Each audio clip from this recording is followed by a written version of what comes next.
গত 5-6 দিন থেকে টানা বৃষ্টি হচ্ছে, তাই এই বৃষ্টির মধ্যে ছাতার কোনো বিকল্প নেই। তাই ঘর থেকে বের হলে অবশ্যই ছাতা নিয়ে বের হতে হবে।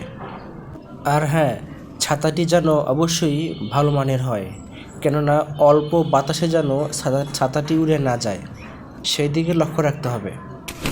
আপনারা যে ছাতাটি দেখতে পাচ্ছেন, এটা খুব উন্নত মানের ছাতা। এই ছাতাটি রাত্রে ব্যবহার করার এক সুবিধা।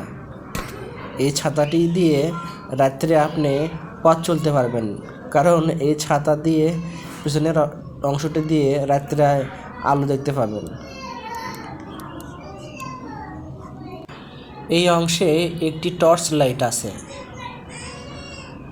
খুব উন্নত মানের টর্চ লাইট। এই দেখেন, ঘোরানো হচ্ছে, অসাধারণ।